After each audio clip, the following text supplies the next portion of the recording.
रात का समय था। एक छोटा लड़का पागलों की तरह भाग रहा था। तभी वो छोटा लड़का एक साधु से टकरा जाता है, जो कि पेड़ के नीचे तपस्या कर रहे थे। मूर्ख, तूने मेरी वर्षों की तपस्या भंग कर दी। जो पाप तूने किया है उसकी सजा तुझे मिलेगी। जा, मैं तुझे श्राप देता हूँ कि तू एक जादुई पेड़ बन जाएगा, और जब कोई सच्चे दिल वाला तेरे लिए कुछ मांगेगा तभी तू इस श्राप से मुक्त होगा, अन्यथा तू हमेशा पेड़ ही बना रहेगा। वो अनजान लड़का एक पेड़ बन जाता है।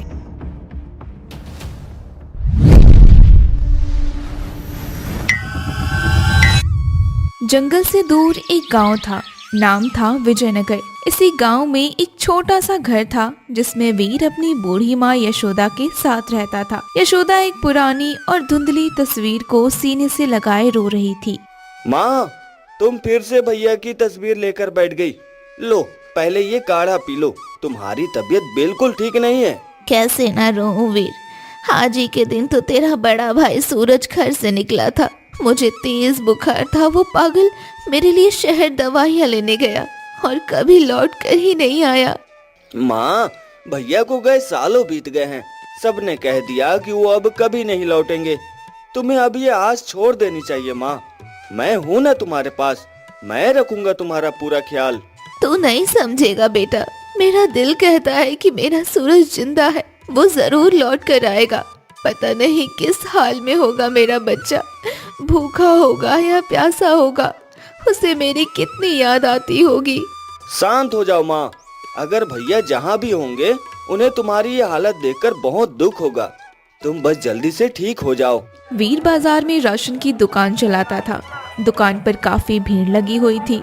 एक आदमी जल्दी जल्दी में राशन का झोला उठाता है और पैसे काउंटर पर रखकर तेजी से जाने लगता है। वीर बेटा, मैं चलता हूँ। मुझे खेत पर काम है। अरे रमेश चाचा, रुको। क्या हुआ वीर? कुछ सामान रह गया क्या? वीर रमेश चाचा के पास जाता है। सामान नहीं चाचा, आपके पैसे रह गए। आपने जल्दी जल्दी में 500 का नोट ज्यादा दे दिया था। ये लीजिए अपना नोट। अरे, मुझे तो पता भी नहीं चला। आज के जमाने में 500 रुपए देखकर अच्छे अच्छों का ईमान हिल जाता है, और तू अपनी दुकान छोड़कर मुझे वापस देने दौड़ चलाया। ईमानदारी की कमाई में जो बरकत है ना चाचा, वो इन बेईमानी के पैसे में कहाँ। मेरे बाबूजी सिखा गए थे कि कभी किसी का हक मत खाना। जुग जुग जियो बेटा। तेरी इसी ईमानदारी की वजह से तो पूरा गांव तेरी दुकान से सामान लेता है। भगवान तुझे बहुत तरक्की देगा। रमेश चाचा खुशी खुशी वहाँ से चले जाते हैं और वीर वापस अपनी दुकान पर आकर काम में लग जाता है। एक टाइम था, तब वीर गांव की सबसे बड़ी राशन की दुकान पर सामान लेने पहुँचता है। देख वीर, ये दाल और चावल बारिश का थोड़ा सा पानी लगने की वजह से हल्के से खराब हो गए हैं, पर तू टेंशन मत ले। मैं तुझे ये सारा माल आधे रेट में दे दूंगा। आधे रेट में? पर लाला जी, ये तो सड़ा हुआ सामान है।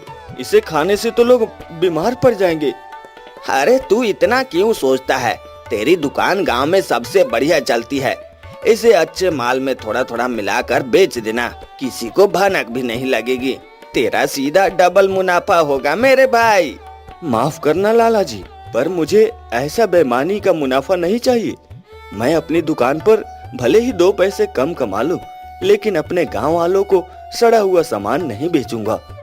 मैं बड़ा आया सत्यवादी हरिश्चंद्र। ऐसे ईमानदारी दिखाएगा ना तो जिंदगी भर उसी कच्ची झोपड़ी में सड़ता रहेगा। व्यापार में थोड़ा दिमाग चलाना पड़ता है। झोपड़ी में नींद तो सुकून की आती है लाला जी। आप मुझे वो अच्छा वाला माल ही दीजिए, मैं पूरे पैसे दे दूंगा। मैं ईमानदारी से ही अपना व्यापार करूंगा। वीर अपनी मेहनत की कमाई देकर अच्छा माल उठाता है और वहाँ से चला जाता है। वीर अपनी दुकान चला रहा था, तभी वहाँ गांव का लालची सेठ गिरधारी आता है। हाँ, बहुत बढ़िया चल रही है तेरी ये दुकान वीर, पर मेरे कर्ज का क्या? तेरे मरे हुए बाप ने जो कर्ज लिया था, क्या वो तेरा भूत चुकाने आएगा? सेठ जी, मैं कहाँ भाग रहा हूँ। मैं ईमानदारी से मेहनत कर तो रहा हूँ। आप बस मुझे थोड़ा और समय दे दो, मैं आपकी पाई पाई चुका दूंगा। मैं समय? हाँ, बहुत समय दे दिया तुझे, बहुत समय। कोई समय नहीं मिलेगा तुझे अब तो तेरी दुकान का सामान बाहर फेंकेगा। नहीं नहीं सेठ जी, ऐसा मत करो। यही एक दुकान तो मेरे और मेरी बीमार माँ के पेट पालने का इकलौता आसरा है। मैं आपके पैर पड़ता हूँ। सेठ गिरधारी गुस्से में वीर की दुकान को बंद कर देता है। कान खोलकर सुन लो सब के सब, अगर इस गांव में किसी ने भी इस लड़के को कोई काम या मजदूरी दी तो मुझसे बुरा कोई नहीं होगा। ये बोलकर सेठ गिरधारी वहाँ से चला जाता है। वीर काम की तलाश में पूरे बाजार में भटकने लगता है। लाला जी, अपनी दुकान पर कोई बोरी उठाने का ही काम दे दो। मुझे पैसों की बहुत जरूरत है। मेरी माँ बीमार है, मुझे उसका जल्द से जल्द इलाज करवाना है।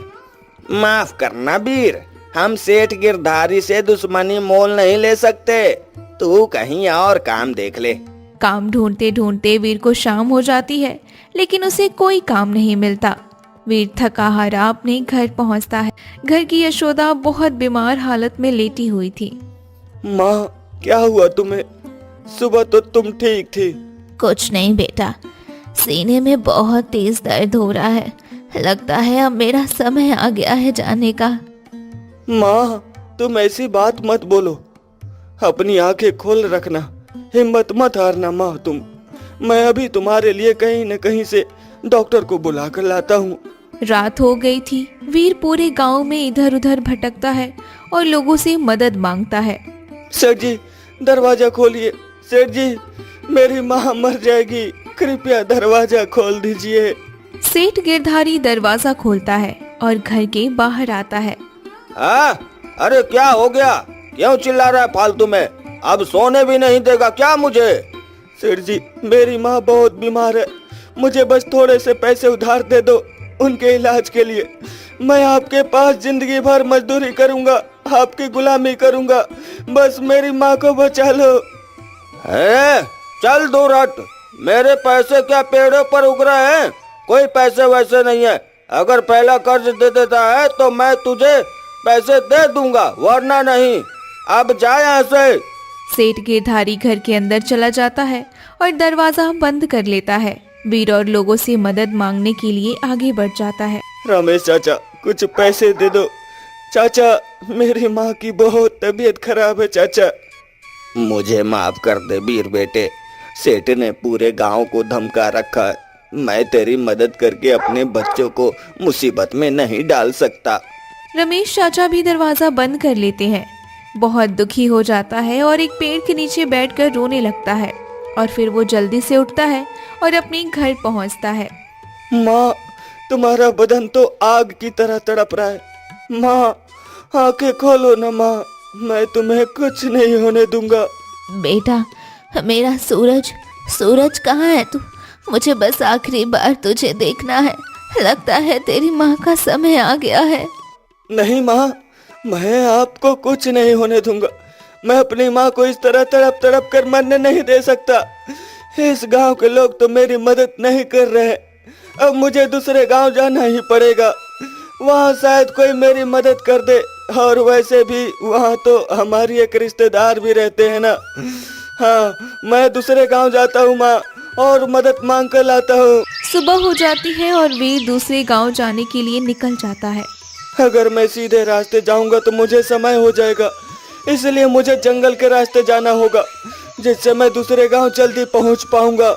वीर जंगल के रास्ते दूसरे गांव जाने लगता है।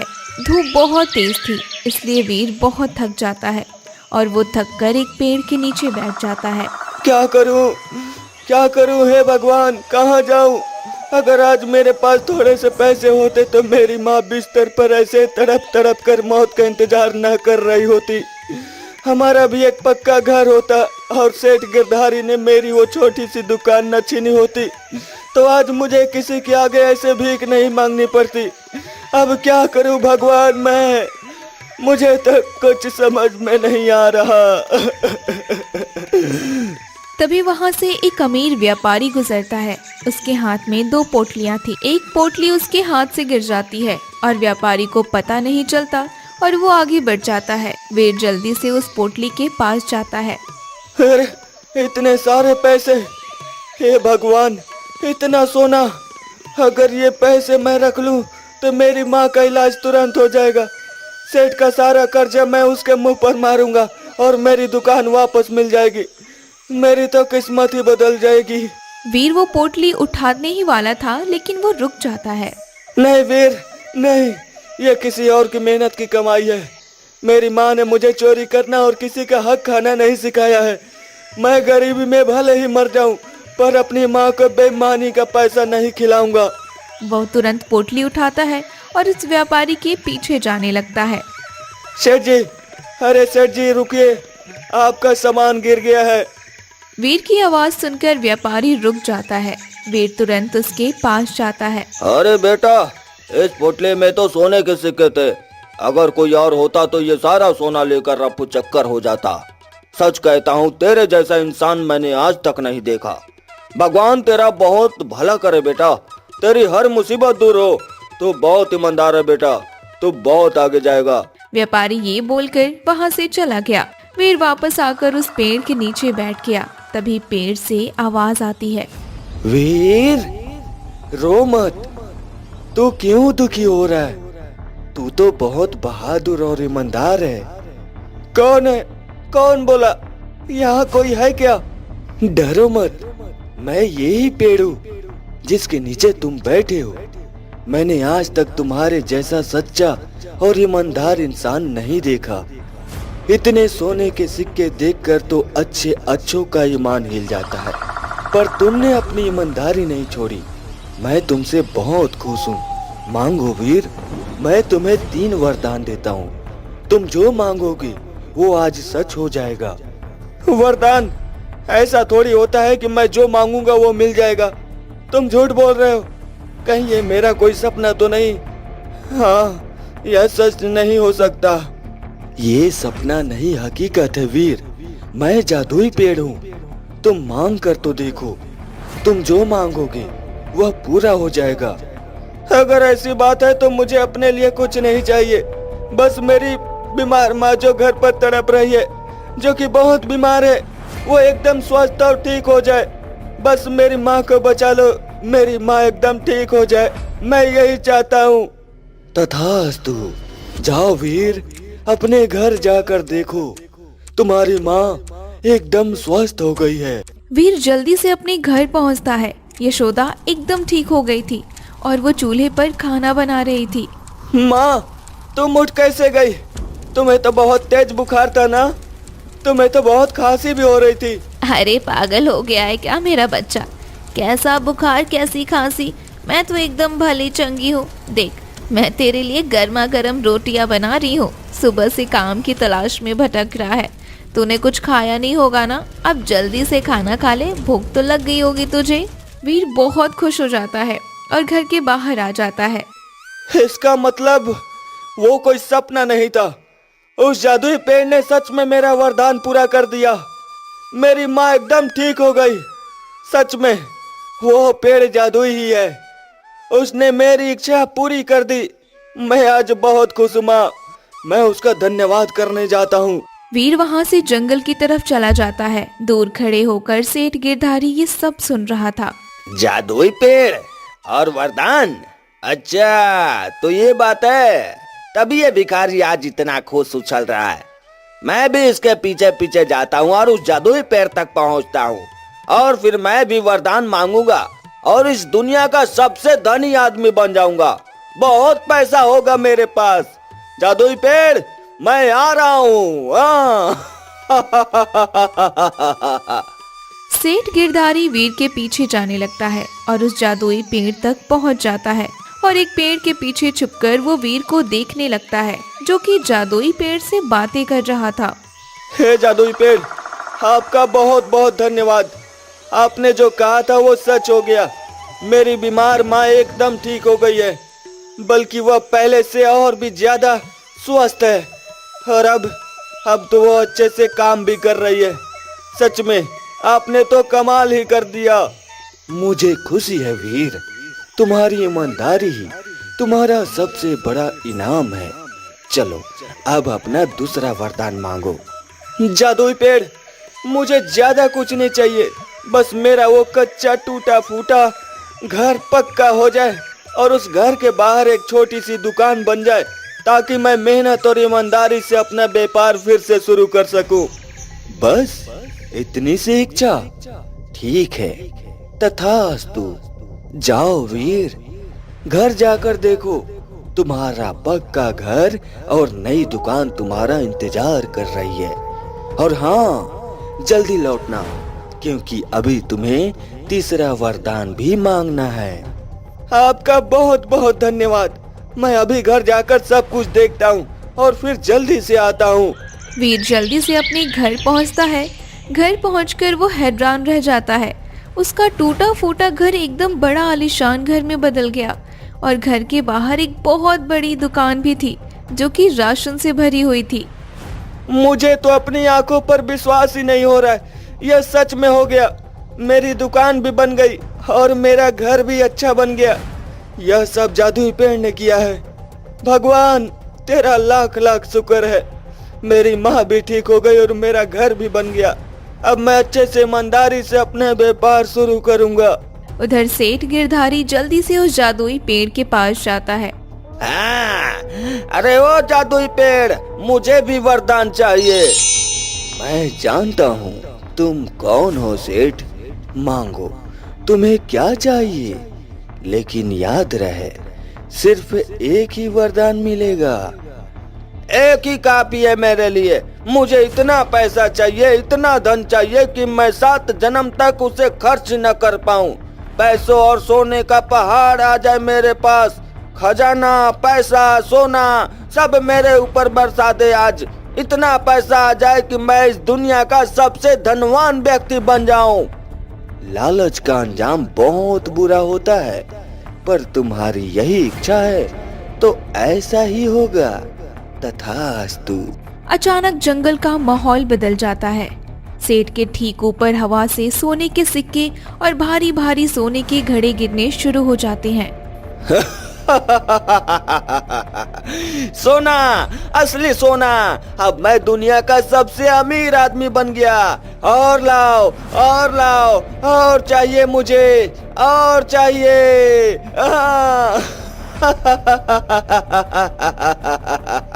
लेकिन बारिश रुकती ही नहीं।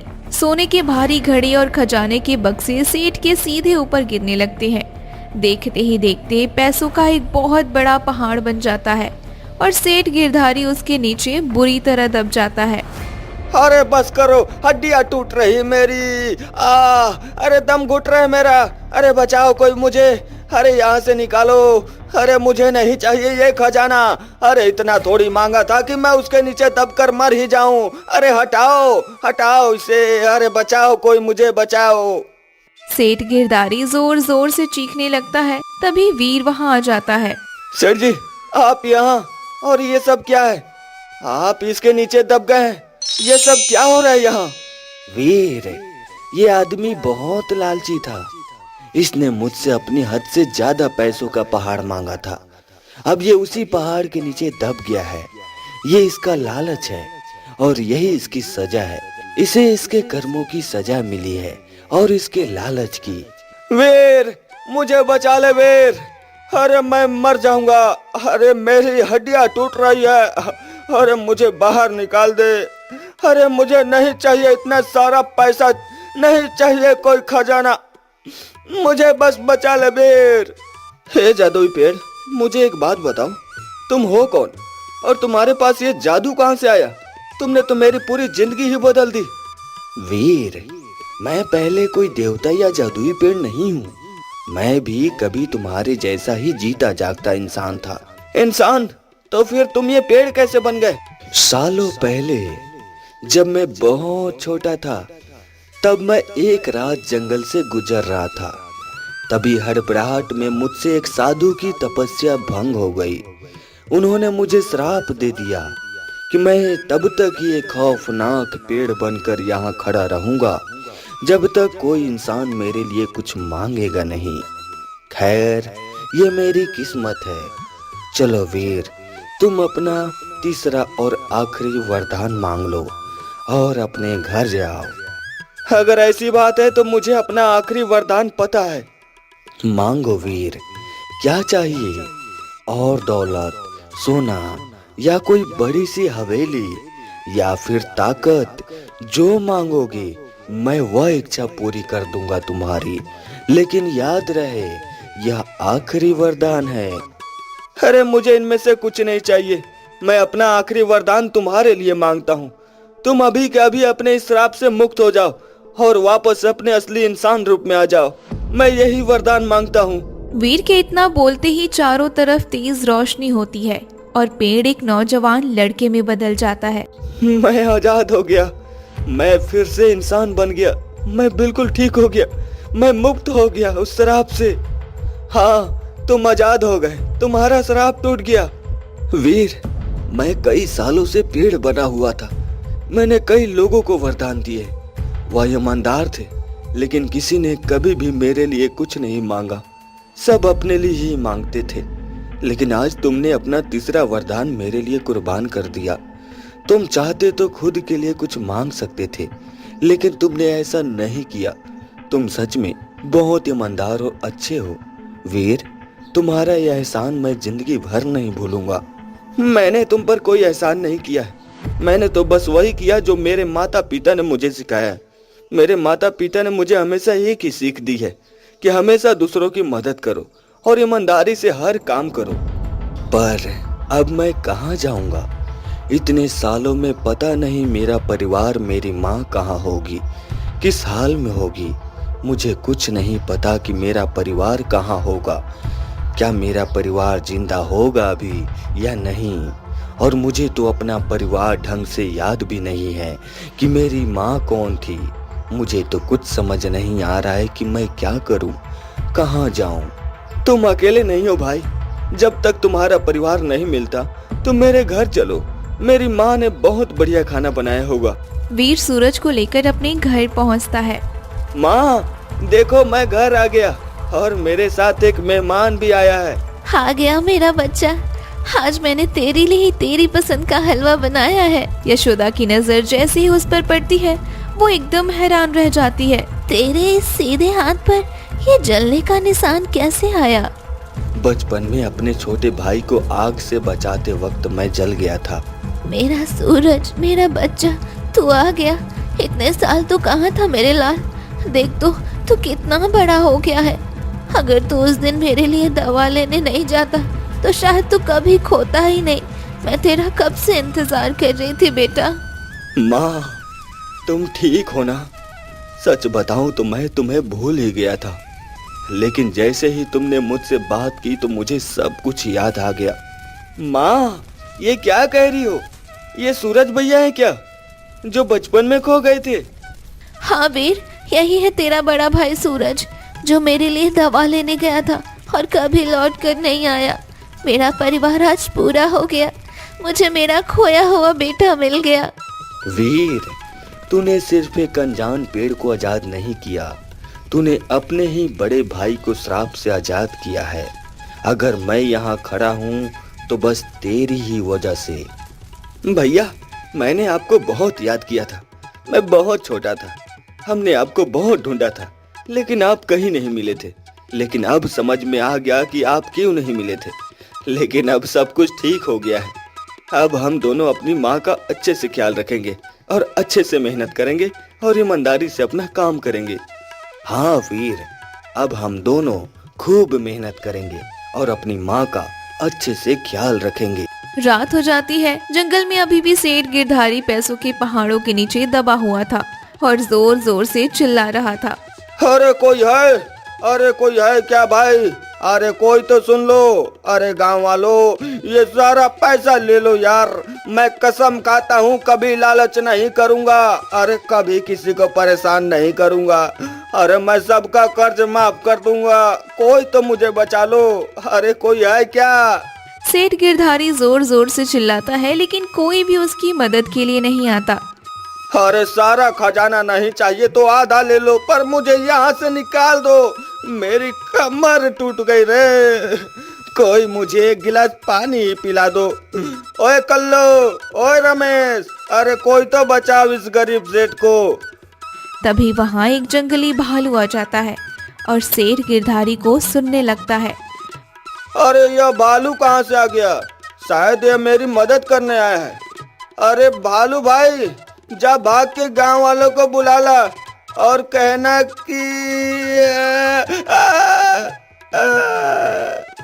वो भालू सेठ गिरधारी की तरफ बढ़ने लगता है और सेठ गिरधारी जोर जोर से चिल्लाने लगता है।